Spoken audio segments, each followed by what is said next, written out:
Hi friends, welcome to our channel కమ్మనైన రుచులు. నేను ఇవాళ సూపర్ టేస్టీగా చాలా క్విక్గా తయారు చేసుకునే మంచి హెల్దీ అయిన పలావ్ రెసిపీని చూపించబోతున్నాను. పలావ్ ఏంటి, హెల్దీగా ఉండడం ఏంటి అనుకుంటున్నారా?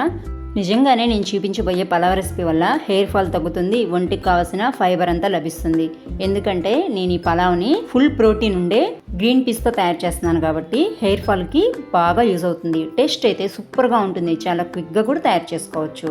ఇక ప్రిపరేషన్ విషయానికి వస్తే ఒక ప్రెషర్ కుక్కర్లో ఆయిల్తో పాటు 1 టేబుల్ స్పూన్ నెయ్యిని కూడా యాడ్ చేసేసుకొని, నెయ్యి హీట్ అయినాక చెక్క, లవంగ, యాలకులతో పాటు అనాస పువ్వు, పలావ్ ఆకులు కూడా యాడ్ చేసేసుకొని ఇవన్నీ ఒకసారి బాగా మిక్స్ చేసేసుకొని చక్కగా ఫ్రై అయిన తర్వాత 1 కప్పు పొడవుగా కట్ చేసి పెట్టుకున్న ఉల్లిపాయలను వేసి ఇవి కొంచెం ఫ్రై అవ్వనివ్వండి. ఉల్లిపాయలు కూడా మరీ చిన్న చిన్న పీసెస్గా కాకుండా ఇలా పొడవుగా ఉండేటట్లుగా కట్ చేసేసుకోండి. ఇవి కూడా ఒకసారి ఇలా మిక్స్ చేసుకున్న తర్వాత ఫ్రై చేసుకోండి. మరీ ఎక్కువగా ఫ్రై అవ్వాల్సిన అవసరం ఏం లేదు, లైట్గా కలర్ చేంజ్ అయితే సరిపోతుంది. నేను మూత పెట్టేసుకుంటున్నాను.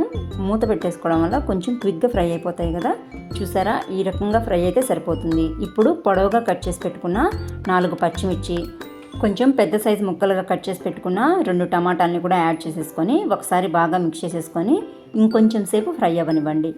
ఈ పలావ్ కోసం మనం ఎక్కువగా వెజిటబుల్స్ కట్ చేయాల్సిన అవసరం కూడా లేదు, చాలా సింపుల్గా అయిపోతుంది. ఇప్పుడు దీంట్లో 1/2 టేబుల్ స్పూన్ గరం మసాలా, చిటికెడు పసుపు, రుచికి సరిపడా ఉప్పును కూడా యాడ్ చేసేసి ఒకసారి బాగా మిక్స్ చేసేసుకున్న తర్వాత దీంట్లో మనకి మెయిన్ ఇంగ్రీడియంట్ అయిన గ్రీన్ పీస్ని యాడ్ చేసుకోవాలి. ఈ గ్రీన్ పీస్ నేను ఫ్రోజన్ బఠానీలు యాడ్ చేసుకుంటున్నాను. ఒకవేళ మీకు తాజా బఠానీ కాయలు అవైలబిలిటీలో ఉంటే ఫ్రెష్ బఠానీలైనా 1 కప్పు యాడ్ చేసుకుంటే సరిపోతుంది. వీటిని ఒకసారి బాగా మిక్స్ చేసేసుకొని మనం ఎన్ని కప్పులు అయితే బియ్యాన్ని తీసుకున్నామో దానికి డబుల్ క్వాంటిటీలో వాటర్ని యాడ్ చేసేసుకోవాలి. నేనైతే 2 కప్పుల బియ్యాన్ని కడిగి పెట్టుకున్నానండి. దానికోసం దీంట్లో 4 కప్పుల వాటర్ని యాడ్ చేసుకుంటున్నాను. నేను నార్మల్ బియ్యం వాడుకున్నాను కాబట్టి 4 కప్పులు వాటర్ని పోసుకుంటున్నాను. అదే బాస్మతి బియ్యాన్ని వండుకునే వాళ్ళైతే 2 కప్పుల రైస్కి 3 కప్పుల వాటర్ అయితే పర్ఫెక్ట్గా సరిపోతుంది. దీన్ని ఇప్పుడు మూత పెట్టేసి ఒక తెల్లు రానివ్వాలి. ఇలా చక్కగా తెల్లు వచ్చిన తర్వాత మనం కడిగి పెట్టుకున్న బియ్యాన్ని కూడా దీంట్లో యాడ్ చేసేసుకోవాలి. ఈ రైస్ కోసం మీ దగ్గర తాజా బఠానీలు కానీ ఫ్రోజన్ బఠానీలు కానీ అవైలబిలిటీలో లేవనుకోండి, నార్మల్గా మనకి మార్కెట్లో నిత్యం దొరికే పచ్చి బఠానీలు ఉంటాయి కదా, ఆకుపచ్చవి, వాటిని 4-5 గంటల పాటు నానబెట్టుకొని విడిగా ఒక 10 నిమిషాలు ఉడికించుకొని వాటర్ అన్ని తీసేసి ఈ పలావ్లో యాడ్ చేసుకున్నా సరిపోతుంది.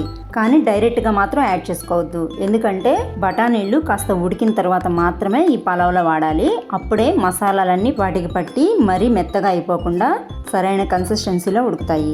బియ్యాన్ని యాడ్ చేసినాక కొద్దిసేపు ఇట్లా మధ్య మధ్యలో మిక్స్ చేసేసుకుంటూ రైస్ని బ్రేక్ అవ్వనివ్వకుండా కొంచెం దగ్గరగా వచ్చిన తర్వాత ఇంకొకసారి మిక్స్ చేసేసుకొని ఇంకాస్త మంచి ఫ్లేవర్ రావడం కోసం శుభ్రం చేసి పెట్టుకున్న కొత్తిమీరని, పుదీనాని యాడ్ చేసేసుకోవాలి.